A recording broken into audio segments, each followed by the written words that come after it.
A man discovers a creature on the beach, but wait until he turns around. Living in such close proximity to nature can bring both rewards and challenges. Those residing in isolated locations find themselves at the mercy of nature's whims. However, the advantages of having wildlife right at your doorstep are beyond imagination: freedom, fresh air, and tranquility. The distance from the hustle and bustle of cities works wonders for one's mental state. Yet, for one particular couple, living in harmony with nature came with a unique set of concerns. The cries they heard were those of a hungry and desperate baby. The dark sand of the Costa Rican beach was littered with branches and debris, with the sky still shrouded in darkness from the recent storm. As he traversed the stones, his bare feet throbbing against the sharp boulders, he meticulously searched between rocks, pebbles, and amidst the debris of fallen trees. In the distance, a lifeless creature lay trapped among the unforgiving stones. Could he reach it in time? Lori and Dirk Morgan, a couple from Ohio, really like nature. They've been taking people on cool trips in amazing places for a long time. They go to places like the wild Canadian forests and the Amazon's rivers in the east. Their family loves sharing their love of the outdoors with others. But sometimes being in nature can be more than just having fun in the sun. Every place that Dirk Morgan takes people to is all about taking care of the environment. They want to protect the natural beauty of these places. Costa Rica is one of those popular spots where people like to visit and learn about nature.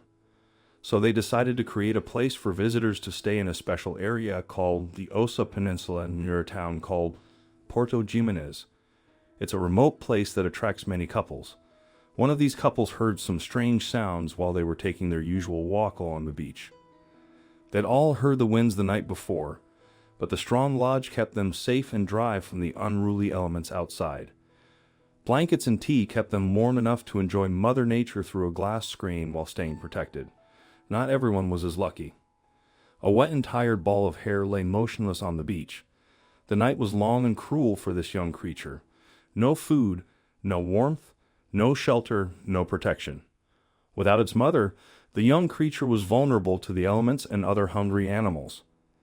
Dirk wasted no time. I took off, he shared as he planted each foot on solid ground in a desperate attempt to reach the source of the sound before something else did. Young exposed animals are vulnerable even with a parent close by. Alone, the fate of these babies is usually bleak. Literally sprinting down the beach barefoot, with a kitchen apron on and a box with a tunnel in it, Dirk dropped his kitchen utensils, and breakfast had to be put on hold. But these guests were more than happy to try to save this defenseless critter. He followed the desperate cries along the shore and found the creature huddled between the rocks.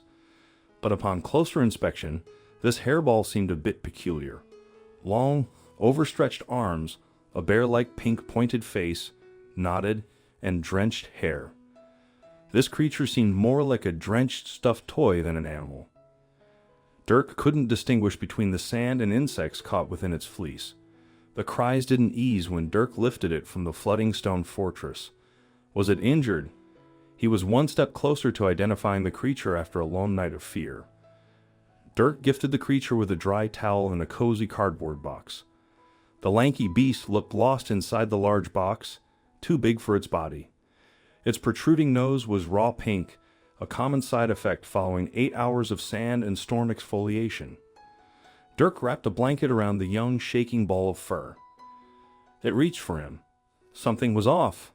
Long nails that would make many beauticians jealous scratched the cardboard. The creature stretched forward to rest 2 toes on the edge of the box. It struggled to take in the new surroundings. A squeal escaped, fearing that Dirk was yet another predator. Dirk and Lori paused. What were they to do now? Where could they bring this thing? And what even was it? The internet came to the rescue. Sloths are famous for their slow movements, extended limbs, and long nails. But this particular sloth was missing one important characteristic: a third toe. Dirk explained their discovery. We found a rare young 2-toed sloth that survived the high tide and storm. The sloth has little connection to its presumably obvious cousin, but they both have one critical similarity: their laziness, and it's more than a weekend sleep-in. Sloths' long limbs allow them to reach far without the need to move their bodies. They hate wasting energy on trivial things like standing, so they save themselves the effort of balancing by hanging upside down from branches. Either asleep or awake, most shockingly, sloths have the luxury of sleeping 15 to 18 hours a day, camouflaged amongst the trees. But on the ground, trouble awaits these perplexing creatures. They don't walk at all. Instead, they drag themselves along the ground, so naturally, they prefer the safety of trees away from predators. Nosy canines quickly found an interest in the stranded animal before Dirk and Lori managed to scare them away. It started making that pitiful crying sound like a baby, and it just totally melted my heart. Dirk, an avid animal lover, was shocked at how the sloth had managed to get this far. Once he got a closer look, the sloth was blinded from the amount of sand that covered its eyes, no doubt unable to defend itself. The Morgan arrived just in time. They returned to their lodge to clean up their new friend. Their rescue mission was later watched by over 100,000 people from all over the world, who were touched by Dirk's kindness. They named their new friend Guanabana, but just a week later, a shocking incident nearly cost them their lives. A fire broke out in their beloved lodge.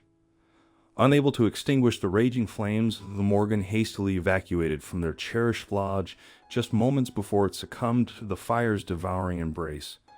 Miraculously, there were no casualties, but the Morgan found themselves with nothing more than the clothes on their backs. In the aftermath of the calamity, they were confronted with the daunting prospect of where they would spend that very night. However, thanks to their environmentally conscious practices and the power of the internet, their recent act of kindness from the previous week remained vividly etched in people's memories. For the past 2 decades, their jungle lodge had served as an educational hub for a diverse array of travelers and students. In addition to rescuing baby sloths, the Morgan had also been actively involved in the rescue, donation, and relocation of bee colonies to the Cincinnati Zoo. Furthermore, they had extended their compassion to the rescue of little Guanabana, who now found refuge at the Tranquility Rescue Center.